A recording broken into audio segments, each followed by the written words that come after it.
வணக்கம் மக்களே, நான் உங்கள் உதயா. நான் உங்கள் நரேன். இது உங்கள் குரு சிஷ்யா காணொலி. இன்னைக்கு நம்ம பார்க்க போகிற டாபிக் என்னன்னா, ரொம்ப சந்தோஷமான விஷயம். அதாவது மதுரை உயர்நீதிமன்றம் கிளை வந்துட்டு ஒரு ஆணையை பிறப்பித்திருக்காங்க. தெரியும்ல என்ன ஆணை? அதாவது சீமான் அண்ணனை நிறைய யூடியூபர்ஸ் அவதூறுகள் பேசிட்டு இருந்தாங்க. அதில் பிஸ்மின்ற ஒருத்தர், அது அப்புறம் தமிழன் கோகுல்னு சொல்லி ஒருத்தர், இவங்கெல்லாம் பார்த்தீங்கன்னா, அதுவும் பிஸ்மின்றவர் 100 கோடி 200 கோடி சம்திங் டிஎம்கே கிட்டேருந்து காசு வாங்கிக்கிட்டு, அதாவது தாவேக்கா அரசாங்கத்துக்கு ஆப்போசிட்டாகவும் பல விஷயங்கள் பண்ணுறதாகவும், அதுவும் வந்துட்டு தமிழினத்துக்கு துரோகம் பண்ணுறதாகவும் இப்பெல்லாம் பல விஷயங்கள் பில்டப்பாக க்ரியேட் பண்ணி அதை வந்துட்டு ஸ்ப்ரெட் பண்ணி, அது பின்னாடி பார்த்தீங்கன்னா பல அணில்கள், பல ஜோம்பிகள் இதில் ஒரு முக்கிற மாதிரி முச்சிட்டு இருந்ததுங்க. ஓகே. இந்த விஷயத்தில் உயர்நீதிமன்றம், அதாவது மதுரை கிளை உயர்நீதிமன்றத்திட்ட அணுகும்போது அங்கே விக்டோரியான்னு சொல்லிட்டு ஒரு ஜட்ஜ், ஓகே, நம்ம தீரன் திருமுருகன் இருக்காருல்ல, ப்ரீவியஸ்லி ஒரு விக்டரி வாங்கி கொடுத்தாரு. அதாவது 41 பேருக்கு கவர்மெண்ட் ஜாப் விஷயத்துல அதே டீம் 2வது விக்டரி இது. இங்க ஜட்ஜி கிட்ட வந்து வாதாடினாங்க. இந்த மாதிரி நாங்கள் பல தடவை வந்துட்டு போலீஸ் ஸ்டேஷனில் போயிட்டு கம்ப்ளைண்ட் கொடுத்தோம். பல பேர் யூடியூபர்ஸ் இந்த மாதிரி அவதூறாக பரப்பிட்டு இருக்காங்க. இந்த மாதிரி கட்சி தலைவர் இந்த மாதிரி பேசுறது வந்துட்டு தவறு, அதை நாங்கள் கொடுக்க சொல்ல யாருமே எந்த ஆக்ஷனும் எடுக்கல அப்படின்னு சொல்லும்போது ஜட்ஜ் அம்மா என்ன சொன்னாங்கன்னா, அது எப்படி அது சிஎம் மேலே யாராச்சும் கம்ப்ளைண்ட் பண்ணாங்கன்னா, யாராவது அவதூறு பேசினாங்கன்னா அவங்க மேலே உடனே ஆக்ஷன் எடுக்கிறீங்களே, கைது பண்ணுறீங்க. அதே மாதிரி இந்த கோவில் விவகாரத்தில் அமைச்சர்கிட்ட வந்துட்டு யாரோ 100 கோடி ரூபா அமைச்சர் வாங்கிட்டு அதை முடிச்சு கொடுத்துருக்காருன்னு அப்படின்னு அவதூறு பரப்புனாங்க. அவங்க மேலே நீங்கள் உடனே நடவடிக்கை எடுத்தீங்க. இவர், அதாவது சீமான்ன்றவர் ஜெயிக்கலனாலும் அவர் தவிர்க்க முடியாத ஒரு தலைவர், அதில் எந்த ஒரு மாற்று கருத்தும் இல்லை அப்படின்னு சொல்லிட்டு ஜட்ஜு அவங்க இதை சொல்லிட்டு போலீஸுக்கு ஒரு ஆணையிடுறாங்க, தமிழக அரசாங்கத்துக்கு. உடனடியாக இந்த வழக்கை விசாரித்து அவங்க மேலே தகுந்த நடவடிக்கை எடுக்கணும். அது மட்டும் இல்லாமல் அதை சார்ந்த எந்த ஒரு காணொலியாக இருந்தாலும் உடனே வலையொலியிலேருந்து எடுக்கப்பட வேண்டும், நீக்கப்பட வேண்டும் அப்படின்னு சொல்லி கொடுத்தாங்க.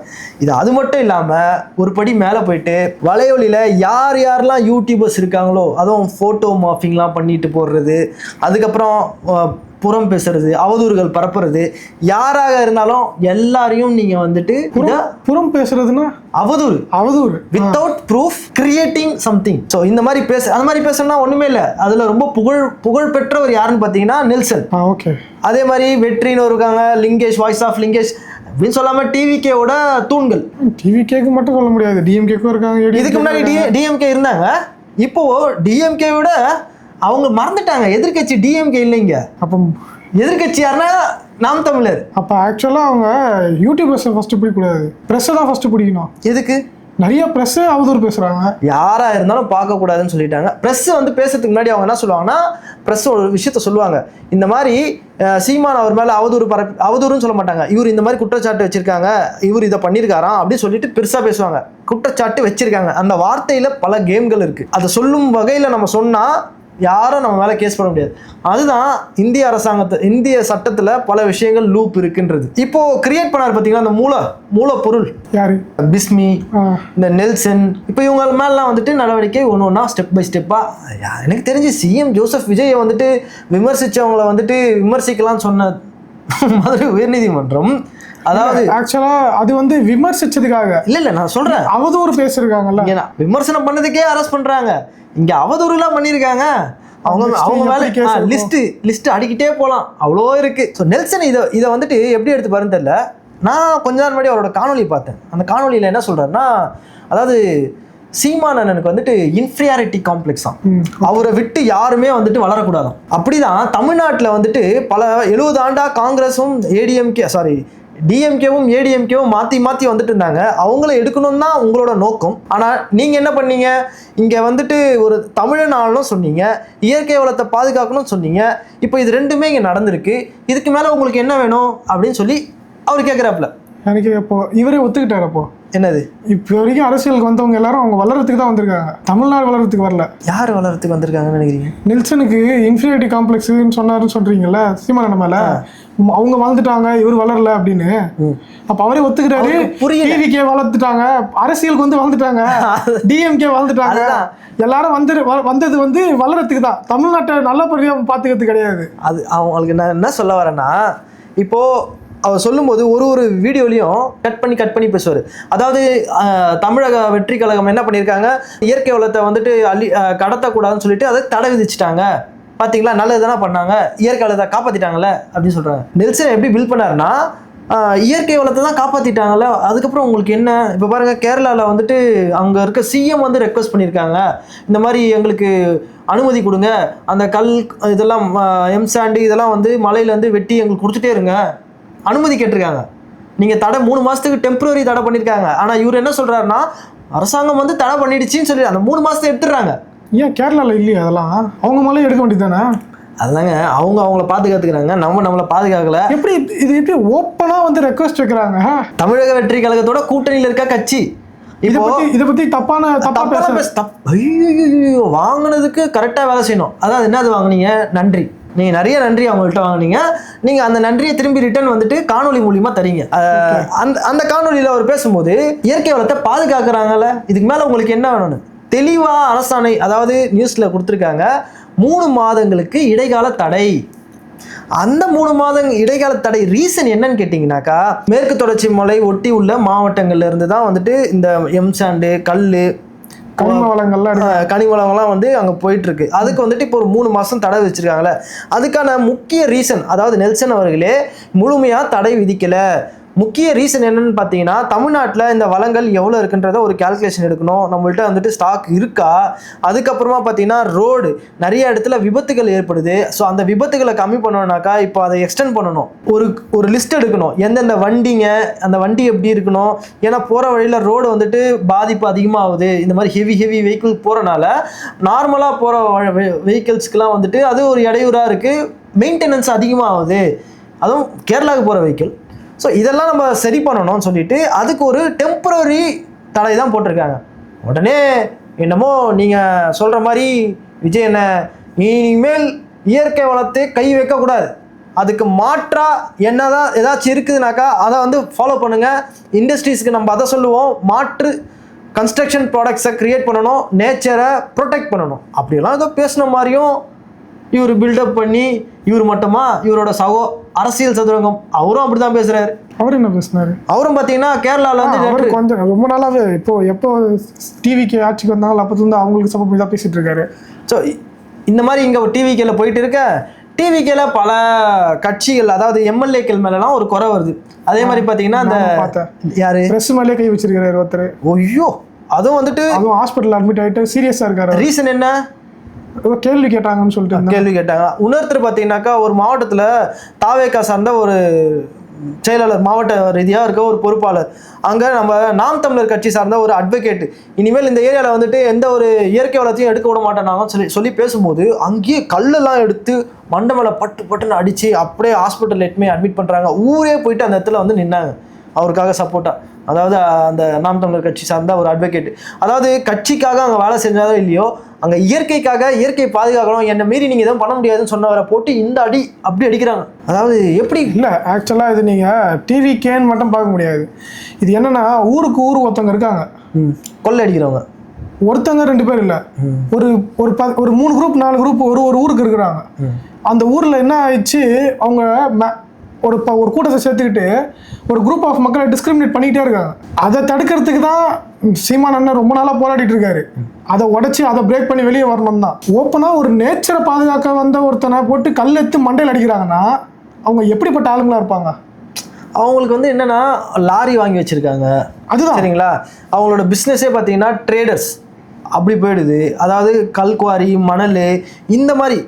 நம்ம ஊரில் தமிழ்நாட்டில் லாரி எதுக்கு வாங்கிக்கிறாங்க? இதுக்கு தான். அதாவது இதுக்கு முன்னாடி இருந்த அரசாங்கம் என்ன பண்ணியிருக்குன்னா, இதுக்கெல்லாம் வந்து எந்த ஒரு தடம் இல்லாமல் அது பாட்டு ரன் பண்ணுற மாதிரி ஒரு ப்ராசஸை பண்ணி விட்டனால பல பேர் வந்துட்டு லோன் போட்டு இந்த மாதிரி வண்டியெல்லாம் வாங்கி. கரெக்டு தான். இது இந்த விஷயம் தான் என்னன்னா, இந்த சின்ன சின்ன குரூப் ரெடி பண்ணி வச்சிருக்காங்கல்ல. யார் சின்ன குரூப்? டிஎம்கேலையும் சரி, ஏடிஎம்கேலையும் சரி, ஒரு ஊருக்கு ஒரு குரூப் ரெடி பண்ணிடுறாங்க. இவங்க இப்போ டிவிகேல இருக்க கேண்டிடேட்ஸ், அதாவது மாவட்ட செயலாளர்ஸ், அது ஒரு பொறுப்பாளர்களும் இவங்க வந்துட்டு இப்போ இவங்க டிவிகே பேர்ல ஒழிஞ்சிட்டு இருக்காங்க. பட் ஆனால் இவங்க முன்னாடி அதெல்லாம் வந்திருப்பாங்க. இவங்கெல்லாம் வந்து இதுக்கு முன்னாடி பிளாக் டிக்கெட் விற்றவங்க, அதாவது ரசிகர் மன்றத்தில் இருந்தவங்க மாவட்ட செயலாளராக இருக்காங்க. இவங்க அந்த மாதிரி விஷயத்தை இப்போ பண்ணுறாங்க. டிஎம்கே ஆலையே வந்துட்டு உன்னை விட நான் தான் இந்த இடத்துல இருப்பேன்ற அளவுக்கு போகிறாங்க. அதுதான் இப்போ அவங்க பவர்ல இல்லைல்ல, அதனால நீங்கள் வந்துட்டு கொஞ்சம் புரிதல் எப்படின்னா, நீங்கள் என்ன சொல்றீங்கன்னா, திமுக ஆட்கள் இந்த மாதிரி பண்ணிட்டு இருக்காங்க, அவங்களோட போர்வை இல்லை அப்படின்னு. இது அவங்களோட போர்வைலாம் இல்லை, போர்வை இல்லை. அதாவது அவங்களே இறங்கி இந்த வேலையை செஞ்சுன்னுக்கிறாங்க. அவங்க சொல்லி கொடுத்துட்டு போனது தானே அவங்களுக்கு. ஆமாம், குழந்தைங்க ஐஸ்கிரீம் வாயில் வச்சு ஊட்டி விட்டா ஏங்க பணம் முதலைகள் பணத்தை கொள்ளடிக்கணும். ஆக்சுவலா நீங்க என்ன சொல்ல வரீங்கன்னா டிவிக்கு சப்போர்ட் பண்ணலாம் பேசல.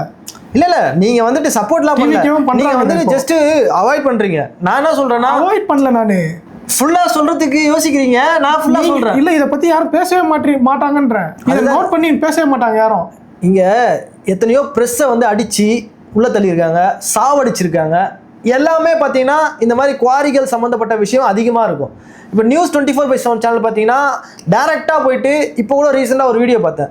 ஒரு மலை ஃபுல்லாக உள்ள டீப்பாக அங்கங்கே திரும்ப அந்த வெடிகுண்டை வச்சு தவிர்த்து பக்கத்தில் இருக்க வீடு, கீழே இருக்க கிராமங்கள், புகை, அந்த மணல் காற்று, இதெல்லாம் நிறைய வந்துட்டு இருக்கு. அவதிப்பட்டு இருக்காங்க, போலீஸ் ஸ்டேஷனில் கம்ப்ளைண்ட் கொடுக்குறாங்க. அதெல்லாம் அப்படியே ஸ்லோவாக போயிட்டு இருக்கு. இந்த மாதிரி விஷயத்த ஸ்டாப் பண்ணுறதுக்கு நியூஸ்ல மட்டும் பார்க்குறோம், எல்லாம் ஸ்டாப் ஆயிடுச்சு. அப்புறம் ஏங்க ஒரு 3 மாசம் ஆகுது. 3 மாசத்துல இனிஷியேட் பண்ணது இப்போ தானே. ஸ்டார்டிங்ல என்ன சொன்னாரு டிவிகே பிரபு அவரு, நாங்க எல்லாம் கல்குவாரியும் மூடிட்டாச்சு, இயற்கையை பாதுகாத்தாச்சு. ஓகே. ஆனா இப்போ 3 மாசத்துல எத்தனை அடிதடி நடந்துட்டு இருக்கு கல்குவாரி விஷயத்துல? நியூஸ் எவ்வளவு வந்துட்டு இருக்கு? ஆக்சுவலா இப்போ மட்டும் இல்லையே, அது நடந்துட்டே தான் இருக்கு. அப்படி சொல்லி விட்டுறணும். அப்போ வந்து நான் தத்துட்டோம் சொல்லக்கூடாது. அதாவது அவங்க சொல்றாங்கன்னா அவங்க அரசியல் இதுதான் சொல்லுவாங்க. மக்களுக்கு புரியணும் நான் பேசுறேன். நான் என்ன சொல்ல வரேன்னா ஏமாத்துறாங்க உங்களன்ற. அது கரெக்ட் தான், அதுதான் சொல்லுங்கன்ற. ஏமாத்துறாங்க அவங்க அரசியல் ஆகாயத்துக்கு. அதுதான் அது டைரக்டா போய் சொல்லிடலான்ற. ஏமாத்துறாங்க. இல்ல நம்மளுக்கு தெரியாம எதுவும் சொல்ல முடியாது. நியூஸ்ல பார்த்துட்டு நான் சொல்றேன், இந்த மாதிரி கல்குவாரியில வந்துட்டு வெடிகுண்டு எல்லாம் வைக்கிறாங்க, தகர்க்கிறாங்க, அங்க இயற்கையை பாதுகாக்கல. அது இயற்கையை நாங்க பாதுகாத்துக்கு தான் வந்திருக்கோம் சொல்றவங்க ஏமாத்துறாங்க. சரி ஓகே, நீ ஏமாத்துறாங்கன்னு சொன்னா ஓகே. எனக்கு அது நான் ஏமாத்தலன்னு சொல்ல முடியாது, ஏமாத்துறாங்கன்னு சொல்ல முடியாது, ஏன்னா என்கிட்ட ப்ரூஃப் இல்லை. நான் நியூஸை பார்த்து தான் சொல்றேங்க. என்கிட்ட யாராவது கேட்டாங்கன்னா நான் நியூஸை காமிப்பேன், இருக்கு, அவ்வளோதான். நியூஸ்ல வரது எல்லாம் உண்மை இல்லைல்ல. இப்போதான் அதுதான் சொன்னேன். அந்த இதை அவாய்ட் பண்றீங்கன்னா நான் அவாய்ட் பண்ணல, நான் பேசுறேன். அவங்க அரசாங்கம் அவங்க டைரக்டா நியூஸ் சேனல்ல வந்து பிடிக்கலாம் தப்பு பண்ணியிருந்தா. அவங்க அவாய்ட் பண்றாங்கன்னா அதை பத்தி எதுவுமே கேர் பண்ணலன்னா அப்போ அவங்க அதை பண்ணிட்டு இருக்காங்கன்னு அர்த்தம். ஓகே. ஸோ இன்னைக்கு நியூஸ் அவ்வளோதான். முக்கியமான இன்னொரு விஷயம் சொல்லலாம்னு வந்தேன். அதாவது நேற்று பேசிட்டு வந்தோம்ல தென்னகம் விஷ்ணு மேலே இருக்க ஒரு டைரக்டாக சீமானனை சொல்ல, ஆனால் கட்சியில் இருக்க ஒரு சில உறுப்பினர்கள் என்ன சொல்கிறாங்கன்னா, அவர் வந்துட்டு பாரிசாலனுக்கு வந்துட்டு ஒரு கமெண்ட் போட்டிருந்தார் பிறந்தநாள். யாரோடவும் சமரசம் செய்யாத பாரிசாலனுக்கு இனிய பிறந்தநாள் வாழ்த்துக்கள் அப்படின்ற ஒரு விஷயம் வந்துட்டு ட்ரிகர் ஆயிருக்கு. சமரசம் செய்யாத அப்படின்னு சொல்லும்போது பாரிசாலன் வந்துட்டு ப்ரீவியஸ், அதாவது லாஸ்ட் எலெக்ஷன்களை நம்ம நாம் தமிழர் கட்சி தோக்கணும்னு சொல்லிட்டு அவர் நிறைய இடத்துல பேசியிருக்காரு. ஸோ நம்மளை வீழ்த்தணும்னு சொல்லிட்டு ஒரு தமிழ் தேசியத்தை எடுத்துட்டு வந்துட்டு நம்மளே வீழ்த்தணும்னு நினைக்கிறவங்க கூட நம்ம என்ன உறவுல இருக்கணும், என்னன்னு பேசலாமே தவிர்த்து சமரசம்ன்ற வார்த்தையை நீங்க சொல்றீங்க. சமரசமே செய்யாத ஒரு போராளி மாதிரி நீங்க அவரை காட்டினா நீங்க தமிழ் தேசியம் நம்ம கூட. இதான் நான் நேற்று சொன்னேன், இல்லை சம்திங் ஏதாச்சும் இருக்கும் அப்படின்னு நம்ம அதை தான் பேசிட்டு இருக்கோம். இந்த கமெண்ட் வந்துட்டு ட்ரிகர் ஆயிருக்கு. அதுக்கப்புறமா தான் நீங்கள் யாரோட வேணாலும் நீங்கள் பேசலாம், யாரோட வேணாலும் இருக்கலாம். ஆனால் நம்ம கட்சி வளரும் போது, நம்ம கட்சிக்குன்னு ஒரு துரோகிகள் இருக்கும்போது அந்த இடத்துல இதை நம்ம அவாய்ட் பண்ணணும், இந்த மாதிரி விஷயத்த பண்ணக்கூடாது அப்படின்னு சொல்லிட்டு பேசுகிறாங்க. Right, okay.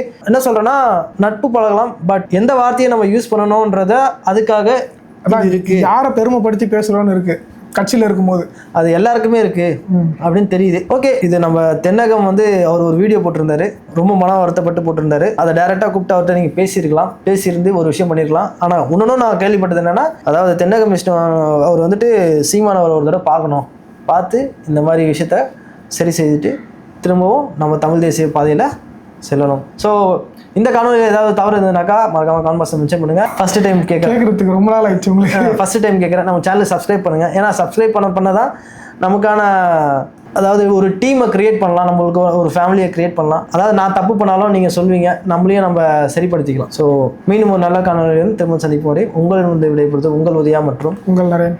பாய்.